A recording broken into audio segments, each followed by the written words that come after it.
doa daripada seorang anak Tuhan itu menjadi doa yang demikian menarik ketika anak Tuhan itu bisa meratap. Saya percaya seorang anak Tuhan itu harus belajar meratap di hadapan Tuhan. Esensi agama dalam manusia ingin melakukan sesuatu, mengusahakan sesuatu untuk menutupi dosa-dosanya, akhirnya menyelamatkan dirinya. Saya pernah nonton film Wizard of Oz, itu ceritanya mengenai pelagianisme. Karena akhirnya bagaimana akhirnya bisa menemukan jalan keluar, itu akhirnya dikasih tahu, just look inside.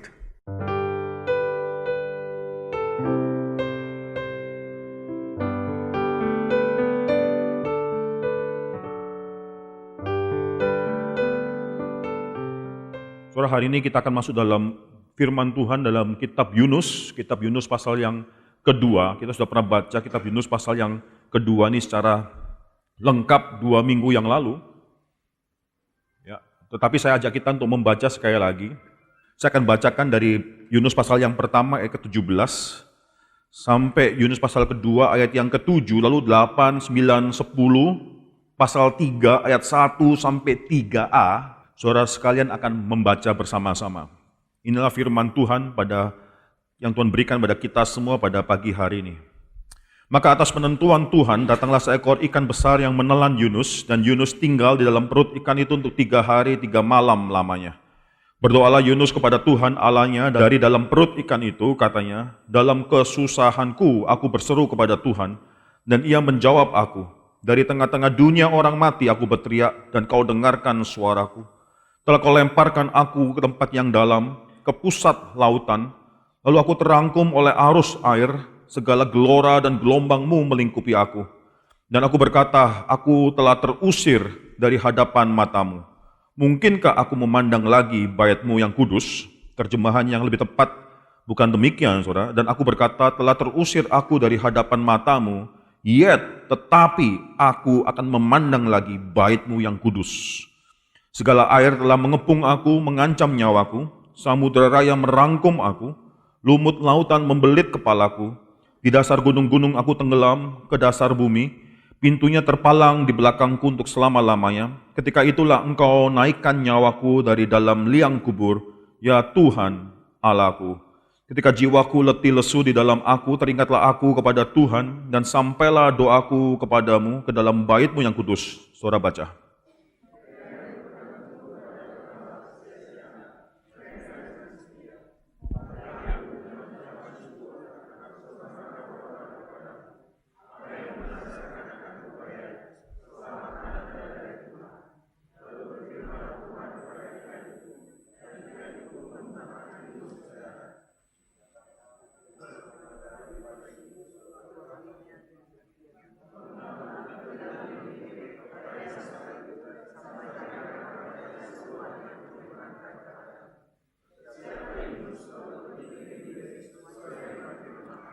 Mari kita tundukkan kepala dan kita berdoa. Bapa dalam surga, kami bersyukur untuk semua kasih karunia Tuhan dalam hidup kami. Tuhan yang telah menyelamatkan kami, Tuhan yang terus berbicara kepada kami. Dalam hidup kami sehari-hari firman Tuhan terus menopang kami. Dan kami bersyukur kalau di dalam GRI, khususnya juga dalam GRI Karawaci, Tuhan terus menyediakan firman Tuhan kepada kami, minggu demi minggu, hari demi hari. Pada Sabtu hari ini ya Tuhan, kami bersyukur untuk nafas yang sudah Tuhan berikan. Sekali lagi kami datang pada akhir daripada minggu ini. Datang untuk mendengarkan firman Tuhan. Datang sebagai satu anggota tubuh Kristus untuk mendoakan pekerjaan Tuhan, menggumulkan pokok-pokok doa yang harus kami ketahui. Karena pekerjaan Tuhan lebih besar daripada segala pergumulan hidup kami pribadi di rumah kami. Ajar kami untuk bisa melihat, ajar kami untuk bisa membawa anak-anak kami juga melihat bagaimana pekerjaan Tuhan harus kami gumulkan, harus kami doakan, harus kami ingat. Kami berdoa dan menyerahkan semua pokok-pokok doa kami dan juga khususnya pemberitaan firman Tuhan ini dalam tangan Tuhan. Bekerjalah dalam hati kami. Dalam nama Tuhan Yesus Kristus kami doa mengucap syukur. Amin. Kalau saudara masih ingat 2 minggu yang lalu saya pernah mengatakan bahwa pasal 2 ini sangat unik sekali karena di sini saudara bisa melihat ada pertobatan daripada Yunus. Menarik soalnya kalau dalam pasal yang pertama Yunus masih belum bertobat.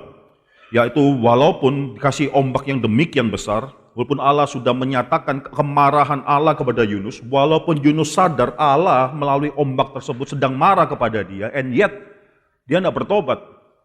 Saudara, menarik, Yunus mengatakan bahwa dia ketika dia jatuh dalam tangan dia tahu apa yang sudah terjadi, dia katakan buanglah saya, solusi daripada problemmu adalah membuang saya ke dalam lautan tersebut. Ini menarik dan ini ironis karena Yunus percaya bahwa Yahweh, Tuhan yang dia sembah itu adalah pencipta langit dan bumi. Dia tidak percaya kepada Tuhan yang lokal, dia nggak percaya pada Tuhan yang namanya Poseidon yang sedang marah, itu Allah atas lautan yang bergelora karena Allah lautan tersebut, Poseidon sedang marah dan dia harus dilemparkan ke dalam laut untuk menenangkan hati daripada Allah tersebut. Enggak, dia percaya pada Allah mencipta langit dan bumi. Tapi ketika dia sadar bahwa Tuhan sedang marah kepada dia, tidak membawa dia kepada pertobatan. Dia meminta dia untuk dibuang ke dalam laut tersebut, supaya laut tersebut akan diam. Padahal kalau dia tahu dia menyembah Allah daripada langit dan bumi, dia bisa berdoa di atas kapal tersebut untuk bertobat, dan air laut pun pasti akan diam. Saudara melihat Yunus dibuang ke laut, yaitu atas providensi Allah ada seekor ikan besar yang menelan Yunus. Kalau perhatikan dalam ayat ke-17, saya tidak ulangi lagi di sini, tapi itu adalah atas providensi Allah, atas penentuan, atas appointment, ketetapan daripada Tuhan. Bahkan ini bukan cuma saat itu saja, saya percaya ini pun sudah ditetapkan daripada sejak kekekalan, bagaimana ikan itu dalam rencana Tuhan, dalam ketetapan Tuhan sudah harus bergerak. Sudah direncanakan daripada Tuhan dari sejak kekekalan untuk pada saat itu hadir ketika Yunus dilempar dalam lautan tersebut untuk akhirnya memakan dia, menelan dia, dan menyelamatkan dia. Saudara, saya sudah katakan 2 minggu yang lalu, Alkitab seringkali menunjukkan bagaimana orang-orang ketika mengalami kesulitan yang sedemikian berat, baru mereka menimbulkan, mengeluarkan kata-kata yang indah. Ketika seorang sudah jatuh sangat tersungkur, tidak ada lagi di bawah, dia sudah yang paling bawah, di titik yang paling bawah tersebut. Dia tidak bisa lagi melihat apa yang ada lebih di bawah dia. Dia baru bisa melihat ke atas dan akhirnya dia bisa mendoakan begitu banyak hal, doa-doa yang indah. Saudara perhatikan, doa-doa yang terindah dalam Alkitab. Selalu ada saat tertentu di mana orang tersebut adalah mengalami kesulitan yang demikian mendalam. Tidak ada orang dalam kesukacitaan mereka menghasilkan doa yang paling indah. Seorang kali saudara dalam kesulitan mereka, justru mereka menghasilkan doa-doa yang indah di hadapan Tuhan. Saudara, apa yang membuat perikop daripada pasal 2 ini demikian menarik? Doa daripada seorang anak Tuhan itu menjadi doa yang demikian menarik ketika anak Tuhan itu bisa meratap. Saya percaya saudara, seorang anak Tuhan itu harus belajar meratap di hadapan Tuhan. Menangisi segala kemalangan, ini bukan cengeng di hadapan Tuhan, tidak. Meratap di hadapan Tuhan adalah kita membawa segala kesulitan kita, khususnya berkenaan dengan rencana Tuhan yang tidak terjadi karena kesalahan daripada manusia, kita membawa kepada Tuhan, kita menangisi hal tersebut, tetapi dalam doa ratapan, kalau saya perhatikan, suatu hari kita belajar teologi meratap, saudara. Kita bisa melihat bagaimana orang yang meratap itu ada suatu keindahan dalam ratapan dia. Dia tidak pernah cuma fokus pada kesulitannya dia. Dia tidak pernah ratapan, doa ratapan bukan doa cuma fokus pada kesulitan kita, lalu merengek-rengek di hadapan Tuhan, bertanya sama Tuhan, ini hidupku yang demikian sulit, apa yang harus kulakukan, apa yang akan kau lakukan. Enggak, bukan itu. Doa ratapan jadi indah ketika manusia akhirnya bergerak melalui kesulitan hidup dia. Dia tidak memakukan mata dia dalam kesulitan hidup dia, tapi dia akhirnya memiliki confidence dalam Tuhan. Saudara, ini saudara bisa lihat dalam Yunus pasal kedua, bagaimana dimulai dengan saudara perkataan-perkataan tangisan-tangisan daripada Yunus yang menyatakan kemalangan hidup dia, tapi tidak berhenti di sana. Suatu tanda pertobatan daripada anak Tuhan, walaupun dia bisa menyatakan memang dia bersalah, menyatakan bagaimana dia malang sekarang kondisi di hadapan Tuhan, tapi tidak berhenti cuma sampai dalam kondisi kesulitan tersebut. Dia akan memiliki dalam doa tersebut confidence terhadap kasih karunia Tuhan. Ini yang membuat doa Yunus demikian indah kalau saya perhatikan, tidak berhenti dalam kemalangan, tidak berhenti hanya Tuhan minta tolong saja, tidak. Tapi Yunus akhirnya bersyukur kepada Tuhan dan memiliki confidence dalam ayat 4 sayang. So, dalam bahasa Indonesia terjemahannya semacam demikian, karena akan jadi suatu question mark, mungkinkah aku memandang lagi bait-Mu yang kudus? Tidak, saudara, dalam bahasa Asia, yet aku akan memandang lagi bait-Mu yang kudus. Ada confidence dalam seorang anak Tuhan yang sudah bertobat, confidence bukan atas kekuatan dirinya, tapi atas kasih karunia Tuhan. Saudara, ayat 9 yang kita baca tadi menjadi suatu hal yang demikian penting. Saya percaya, saudara, di dalam mulut seorang yang berdosa, tidak ada suatu kalimat yang lebih penting daripada apa yang bisa dia katakan dalam ayat yang ke-9 ini. Sekali lagi, mulut seorang berdosa tidak mungkin bisa menghasilkan perkataan yang indah, lebih indah daripada ini, yang akhirnya mengatakan dan mengakui bahwa keselamatan adalah dari Tuhan. Dalam bahasa Inggrisnya dan bahasa Asianya, salvation belongs to the Lord. Bahwa keselamatan itu adalah milik daripada Tuhan. Bukan cuma dari, sedangkan adalah originnya saja daripada Tuhan, tidak. Tapi adalah milik, pekerjaan, keseluruhannya, all through all, itu adalah daripada Tuhan, milik daripada Tuhan. Salvation belongs to the Lord. Saudara, ironis sekali kalau saudara perhatikan setelah manusia jatuh dalam dosa, saudara bisa perhatikan dalam Kejadian pasal 3, setelah Adam dan Hawa jatuh dalam dosa, maka yang mereka lakukan, mereka ketika sadar bahwa something wrong has already happened. Mereka sadar bahwa mereka sedang telanjang. Mereka sadar mata mereka terbuka dan mereka sadar bahwa mereka sedang telanjang. Apa yang mereka lakukan? Mereka langsung mengambil daun daripada pohon ara tersebut lalu membuat cawat untuk menutupi diri mereka sendiri. Lama kemudian dalam Kejadian pasal 3 ayat 8 dikatakan bahwa ketika mereka mendengarkan suara Tuhan melangkah di dalam taman tersebut, mereka langsung bersembunyi, mereka takut dalam dosa mereka. Mereka takut berhadapan dengan Tuhan. Apa yang dimaksudkan dalam Kejadian pasal 3? Kejadian pasal 3 ayat 7 ayat ke-8. Ayat 7 itu menceritakan mengenai agama. Esensi agama adalah manusia ingin menyelamatkan dirinya. Esensi agama adalah manusia ingin melakukan sesuatu, mengusahakan sesuatu untuk menutupi dosa-dosanya, akhirnya menyelamatkan dirinya. Tetapi kalau saudara perhatikan 7 dan 8, coba kita buka saudara ya, Kejadian pasal 3. Itu demikian menarik sekali. Kejadian pasal 3 ayat 7 itu bicara mengenai esensi agama. Ya, saya bacakan, maka terbukalah mata mereka berdua dan mereka tahu bahwa mereka telanjang. Lalu mereka menyemat daun pohon ara dan membuat cawat. Ayat 8, ini agama. Agama manusia berusaha melakukan sesuatu untuk menyelamatkan dirinya sendiri.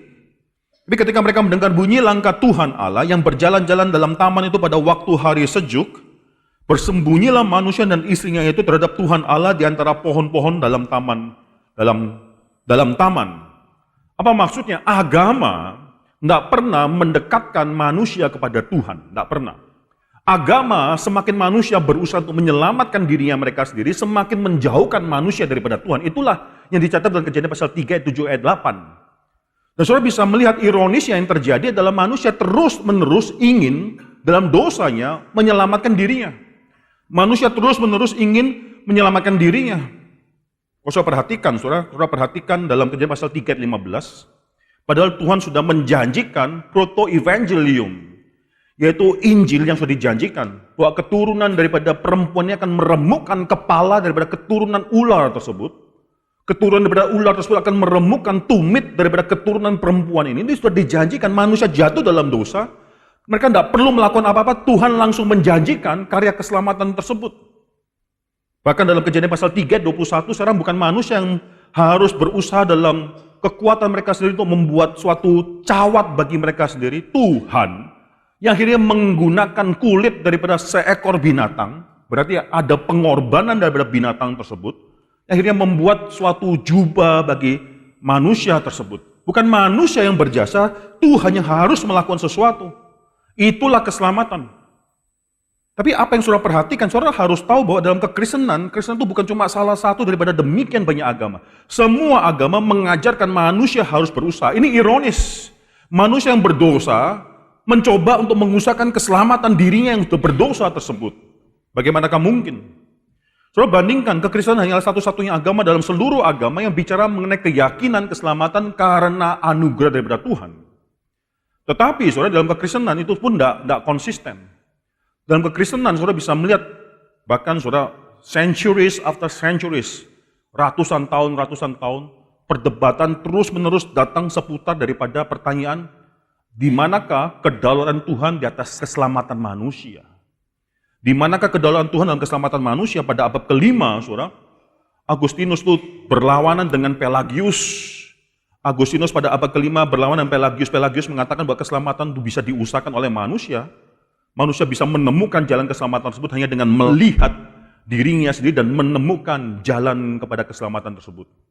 Kalau saya pernah nonton film Wizard of Oz. Wizard of Oz tersebut, throughout, itu ceritanya mengenai Pelagianisme. Karena akhirnya bagaimana dia bisa menemukan jalan keluar, itu akhirnya dikasih tahu, just look inside. Engkau akan menemukan jalan daripada keselamatan tersebut, jalan untuk bisa keluar daripada segala kesulitan tersebut. Saudara, itu akhirnya dilawan oleh Agustinus, dan Agustinus mengatakan tidak. Agustinus perang sama Pelagianisme, Pelagius dalam abad yang ke-5, mengatakan bahwa keselamatan itu adalah karena kasih karunia daripada Tuhan. Agustinus sudah bicara mengenai predestinasi, bicara mengenai ketetapan Tuhan, tapi tidak sekonsisten apa yang akan dikatakan oleh Calvin, saudara. Saudara, tapi di sini saudara bisa melihat Bukan cuma dalam abad ke-5, dalam abad ke-16 Martin Luther dan Roma Katolik. Itu sama, Roma Katolik bukan Pelagianisme, Roma Katolik tetap mengajarkan doktrin anugerah, tetapi jangan lupa juga itu akhirnya dicemarkan karena ada konsep andil manusia dalam menyelamatkan dirinya. Bisa dikatakan bahwa Roma Katolik itu semi Pelagianisme, saudara. Masih mengajarkan mengenai anugerah daripada Tuhan, tapi tetap ada konsep manusia itu masih harus ada andil bekerja dalam keselamatannya mereka. Saudara lihat dalam sejarah daripada gereja itu selalu struggle dengan question yang sangat simple ini.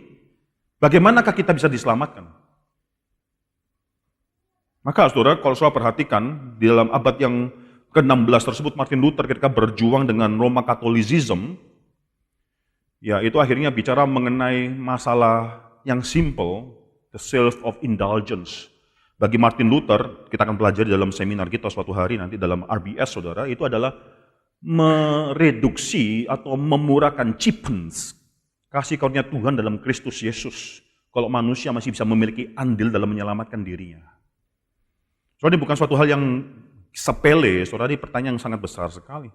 Ntar pada abad ke-17, Calvinis, abad ke-17, khususnya di Belanda, berlawanan dengan penerus atau murid-murid daripada Jacobus Arminius, Arminianism. Ya, saudara tahu ya, saudara sebagai orang reform harus tahu bedanya Calvinis dan Arminian itu dalam posisi apa. Arminian tetap adalah semi-Pelagian dalam arti bahwa mereka menerima bukan Jacobus Arminius, tapi keturunan setelah itu, saudara pengikut selanjutnya. Mengatakan bahwa ada andil daripada manusia dalam menyelamatkan. Tuhan itu seakan cuma initiator saja. Tuhan memulai sesuatu, tapi akhirnya manusia itu harus juga melakukan sesuatu dalam hidupnya untuk diselamatkan. Saudara, Spurgeon memiliki suatu joke, saudara, ini joke bukan benar-benar ya. Ingat ya, ini joke.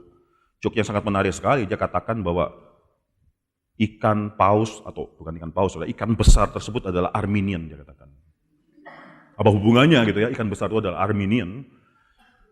Si Spurgeon mengatakan setelah Yunus mengatakan keselamatan adalah dari Tuhan, langsung ikannya tidak tahan, memuntahkan Yunus keluar. Ini joke, saudara ya. Cuma satu hal yang sangat menarik sekali, Arminian bertentangan demikian keras dengan Calvinis, dan sekali doktrin Calvinis dianggap demikian dingin, demikian akhirnya tidak memberikan ruangan bagi manusia untuk bisa meresponi Tuhan dalam keselamatan. Apa jadinya kalau orang-orang yang tidak pernah mendengarkan firman Tuhan, lalu mereka langsung condemned to hell. Saudara, suatu hari kita akan bicara mengenai hal ini, tapi saya katakan satu hal, Calvinism dengan doktrin predestinasinya dia, itu mengajarkan kepada kita suatu comforting truth, bahwa keselamatan itu bukan tergantung daripada manusia. Keselamatan itu adalah milik Tuhan dan kasih karunia Tuhan. Saudara, profesor saya, Lynn Tipton, pernah mengatakan di dalam kelas, dan saya mengaminkan dan saya terus ingat kalimat ini. Calvinis, ya orang-orang Calvinis, orang-orang daripada memeluk doktrin daripada Calvin, saudara, are the only ones, the only groups of people, the only group of people yang akhirnya mensyukuri suatu fakta bahwa mereka tidak berdaya dalam keselamatan. Ini penting. Calvinis adalah satu-satunya group of people yang akhirnya mensyukuri suatu fakta bahwa memang mereka tidak berdaya dalam keselamatan. Semua orang di seluruh dunia agama, termasuk semua kekristenan daripada denominasi-denominasi yang lain di luar Calvinism, melihat bahwa peran daripada manusia itu demikian penting. Hari ini, saudara-saudara diajarkan suatu kalimat yang penting, keselamatan adalah dari Tuhan. Dan sekarang akan menekankan mengenai apa arti daripada kalimat ini. Saudara, biblical teaching adalah suatu hal yang demikian penting dalam the whole Bible, menceritakan suatu hal yang sangat penting sekali adalah berkenaan dengan rencana keselamatan daripada Tuhan. Tapi ini menjadi rencana keselamatan daripada Tuhan, dan bisa hanya menjadi rencana keselamatan daripada Tuhan kalau keselamatan itu benar-benar daripada Tuhan. Kalau keselamatan itu bukan milik Tuhan, bukan dari Tuhan, tidak mungkin ini adalah keselamatan rencana daripada Tuhan. Karena bisa digagalkan oleh manusia. The Bible tells us about the plan of salvation, the plan of redemption, dari awal sampai akhir mengenai rencana keselamatan daripada Tuhan, tapi itu hanya make sense kalau kita mengakui bahwa keselamatan itu adalah daripada Tuhan. Salvation truly belongs to the Lord. Maka di sini, saudara, apa maksudnya salvation belongs to the Lord? Ada tiga hal yang penting. Yang pertama, saudara, kalau kita bicara mengenai salvation belongs to the Lord, maka the source of that salvation adalah the Lord Himself. Keselamatan adalah dari Tuhan, milik daripada Tuhan, kalau the origin of that salvation adalah daripada Tuhan itu sendiri. Saudara, Spurgeon sekali lagi pernah mengatakan, tidak ada suatu intelek daripada manusia, kepintaran manusia, ataupun apapun yang manusia bisa lakukan di dalam menambahkan sesuatu dalam plan of redemption, dalam rencana keselamatan daripada Tuhan. Tidak ada. Tidak ada suatu pun dari diri kita, intelek kita yang paling jeli sekalipun, yang akhirnya bisa menambahkan sesuatu dalam rencana keselamatan daripada Tuhan. Coba kita buka surat Paulus di Roma, saudara. Ada suatu bagian yang sangat indah sekali, Roma pasal yang ke-11. Roma pasal 11, kalau saudara baca daripada Roma pasal-pasal sebelumnya, pasal yang ke-9 misalnya khususnya, itu Paulus banyak bicara mengenai predestinasi. Bahwa keselamatan bukan karena usaha manusia, keselamatan adalah karena apa yang Tuhan lakukan. Supaya nyata bahwa keselamatan adalah daripada Tuhan, maka Tuhan mengasihi Yakub, membenci Esau, bahkan sebelum mereka lahir dan belum melakukan suatu hal apapun, Tuhan sudah menyatakan dia mengasihi Yakub, dia membenci Esau. Saudara-saudara bisa melihat mengenai pasal yang ke-10, pasal yang ke-11 bicara mengenai sisa Israel, sampai to some extent. Sampai suatu titik terakhir, Paulus berhenti, tidak terus berbicara mengenai bagaimana bisa mengerti mengapa Tuhan memilih sebagian dan membuang sebagian yang lainnya. Paulus berhenti dan ayat ke-33, saudara akan melihat suatu doksologi. Suatu doksologi yang indah sekali, saudara. Saya akan bacakan, coba kita baca bersama-sama ayat 33 sampai 36. Ini penting sekali, saudara. 1, 2, 3. Oh, alangkah dalamnya kekayaan, hikmat dan pengetahuan Allah. Sungguh tak terselidiki keputusan-keputusannya, dan sungguh tak terselami jalan-jalannya. Sebab, siapakah yang mengetahui pikiran Tuhan, atau siapakah yang pernah menjadi penasihatnya? Atau siapakah yang pernah memberikan sesuatu kepadanya sehingga ia harus menggantikannya? Sebab segala sesuatu adalah dari Dia, dan oleh Dia, dan kepada Dia. Bagi Dialah kemuliaan sampai selama-lamanya.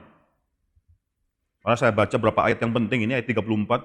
Siapakah yang pernah menjadi penasihatnya? Siapakah yang pernah memberikan sesuatu kepadanya sehingga ia harus menggantikannya? Dalam rencana keselamatan kita tidak ada andil apapun dalam kebesaran Tuhan merencanakan keselamatan tersebut. Soalnya saya percaya orang yang belajar predestinasi, lalu akhirnya mengkritik Tuhan, menyatakan Tuhan itu kurang baik dan sebagainya. Ada cuma dua pilihan, saudara. Pertama, dia salah mengerti mengenai doktrin predestinasi, atau yang kedua, dia angku di hadapan Tuhan. Dia sedang menyombongkan diri di hadapan Tuhan. Mengatakan bahwa manusia harus memiliki andil di hadapan Tuhan. Tapi tidak demikian, saudara-saudara bisa melihat kisah daripada Yunus. Dari pasal yang pertama, pasal yang kedua sekarang, itu bicara mengenai keselamatan adalah daripada Tuhan. Dalam kisah Yunus pasal yang pertama, saudara bisa melihat apa yang dia lakukan, dia hanya lari daripada hadapan Tuhan. The only contribution so far yang Yunus miliki, dalam Yunus pasal 1, Yunus pasal 2, adalah Yunus melarikan diri daripada Tuhan. Yunus yang diberikan suatu amarah daripada Tuhan, tapi lebih menyatakan lebih baik mati daripada bertobat kepada Tuhan. Itulah Yunus. Dalam Yunus pasal 1 ayat ke-17, maka ada penentuan Tuhan, ikan itu datang dan menelan Yunus. Itu pun source of the salvation. Tuhan bekerja dalam segala sesuatu, untuk akhirnya demi kebaikan daripada si Yunus tersebut. The source of the salvation. Yang kedua, saudara, bukan cuma bicara mengenai source. Salvation belongs to the Lord, berarti the power of the salvation itu dari Tuhan. The power of the salvation itu adalah dari Tuhan. Ada orang yang mengatakan, oke, salvation itu comes from the Lord. The origin atau asal mula daripada keselamatan adalah daripada Tuhan saja. Tapi tetap harus ada andil manusia. Arminian tidak bisa percaya bahwa keselamatan itu solely monergism, daripada kata mono energi, jadi adalah usaha hanya daripada Tuhan saja. Mereka menekan harus ada sinergi antara kerjasama manusia dengan Tuhan. Saudara perhatikan di sini, saudara, bukankah Yunus dalam Yunus pasal yang kedua, ayat kedua, harus berteriak kepada Tuhan, dalam kesusahanku aku berseru kepada Tuhan dan Ia menjawab aku. Bukankah manusia harus berseru kepada Tuhan, baru kemudian Tuhan bisa menjawab dia? Bukankah pasal ini menyatakan suatu hal bahwa the power of the salvation, the origin of salvation memang daripada Tuhan, tapi bisa sampai akhirnya mendapatkan salvation itu harus ada usaha manusia. Perhatikan sekali lagi apa yang dikatakan Yunus di sini. Yunus sudah mengatakan bahwa dia berterima kasih karena keselamatan itu Bahasa Indonesia maaf ya, ini dibilangnya dari Tuhan, sekarang kan bicara mengenai cuma originnya saja. Enggak, Yunus tidak berkata bahwa keselamatan itu adalah asalnya daripada Tuhan, tidak. Yunus mengatakan keselamatan adalah milik daripada Tuhan. Jadi dia nggak pernah mengatakan, walaupun dia memang berdoa kepada Tuhan dan Tuhan mendengar dan menjawab dia tidak pernah mengatakan karena doa dia, itulah Tuhan menyelamatkan dia. Throughout the whole process, keselamatan adalah dari Tuhan atau milik daripada Tuhan tersebut. Keselamatan adalah milik daripada Tuhan. Yunus tidak pernah membanggakan karena ada andil daripada saya. Dia bahkan tidak pernah mengatakan keselamatan itu bermula daripada Tuhan. Enggak. Dia mengatakan keselamatan adalah milik daripada Tuhan. Orang reform sangat-sangat menekankan hal ini, sangat penting sekali. Dan ini saya rasa adalah salah satu spiritualitas reform yang sangat mendalam sekali. Dan kita sebagai orang reform harus bisa menikmati hal ini. Efesus pasal 2 ayat 1. Paulus mengatakan, kamu sudah mati. Bukan kamu sedang sakit. Kamu sudah mati di dalam kesalahan-kesalahanmu dan di dalam dosa-dosamu. Kamu mati. Coba kita buka Roma sekali lagi. Roma pasal yang ke-8. Coba kita buka. Ada suatu ayat yang penting di sana. Pasal 8 ayat yang ke-7. Ya, Roma pasal 8 ayat ke-7. Sebab keinginan daging adalah perseteruan terhadap Allah. Karena apa? Ia tidak takluk kepada hukum Allah. Lalu apa yang Paulus katakan di sana? Hal ini memang tidak mungkin. Saudara, orang dalam dosa mereka tidak mungkin bisa takluk kepada Tuhan, bukan karena tidak mau, tapi tidak mungkin. Saudara, dalam keluarga saya, saudara Pendeta Stephen Tong dan anak-anaknya, 4 anaknya, cici saya rasa satu-satunya yang tidak tahan makan durian. Saya agak rasa kadang-kadang, saudara, orang Indonesia tidak suka bau durian itu agak aneh menurut saya. Saya nggak tahu di sini ada berapa orang yang nggak suka bau durian. Ya. Bukankah tinggal di Indonesia, bukan orang Indonesia memang suka makan durian. Tapi cici saya nggak bisa. Kalau ada orang makan durian, dia harus lari, harus pergi. Nggak bisa tersentuh dengan bau durian. Saudara, orang semacam demikian, itu bukan masalah nggak mau, bukan. Nggak mungkin bisa makan durian. Itu bukan masalah option saya mau atau nggak mau. Nggak, dia nggak bisa. Itulah orang berdosa. Orang berdosa adalah orang yang sudah nggak bisa lagi menyenangkan hati Tuhan. Tidak bisa lagi akhirnya taat pada hukum Tuhan. Bukan masalah mau, tidak mau. Masalah free will Anda, saudara. Saudara, dalam perdebatan Martin Luther dengan Roma Katolik punya apologet, saudara.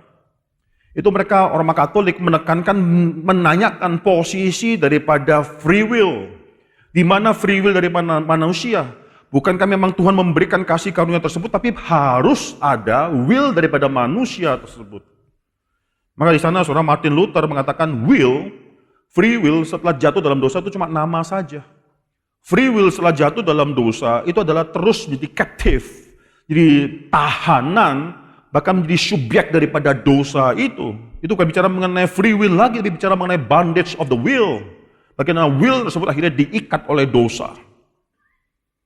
Soalnya setelah manusia dalam dosa, maka the only freedom orang berdosa miliki adalah freedom to do evil and just only evil. Maka di sini saudara tidak pernah Alkitab bicara mengenai bagaimana seseorang yang sudah jatuh dalam dosa memiliki the power unto salvation. Bagaimana orang setelah jatuh dalam dosa memiliki suatu option untuk bisa menerima Tuhan. Tidak, you are dead in your trespasses and in your sins. Itu Paulus katakan dalam Efesus pasal 2 ayat yang pertama. Kamu sudah mati. Ketika Yesus membangkitkan Lazarus, Yesus itu bukan sedang menunggu di depan pintu daripada gua tersebut, menunggu saat di mana Lazarus bangkit.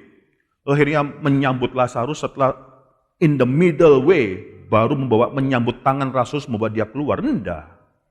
Yesus harus berkata kepada Lazarus dan berteriak kepada lubang atau gua kuburan tersebut, Lazarus keluar. Baru firman Tuhan tersebut akhirnya menghidupkan Lazarus dan Lazarus akhirnya keluar. Maka di sini saudara melihat kisah Yunus, pasal 1, pasal 2 adalah kisah mengenai kematian manusia di dalam dosa.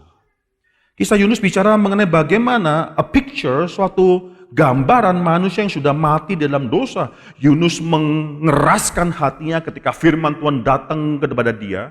Yunus pasal 1 ayat 3 bicara mengenai bagaimana Yunus melarikan diri pada hadapan daripada Tuhan. Berkali-kali, 2 kali di sana kata Yunus melarikan diri pada hadapan Tuhan. Yunus demikian mengeraskan hatinya sehingga dia tidak mau bertobat ketika kesempatan bertobat itu masih ada. Yunus akhirnya mengalami suatu proses akan memang benar-benar dalam liang kubur mati. Seorang yang mati. Saudara, Memang Yesus pernah mengatakan bahwa salah satu tanda yang dia berikan pada generasi tersebut adalah tanda apa, saudara? Tanda Yunus. Sebagaimana Yunus dalam perut ikan 3 hari 3 malam lamanya, maka anak manusia akan dalam perut bumi 3 hari 3 malam lamanya.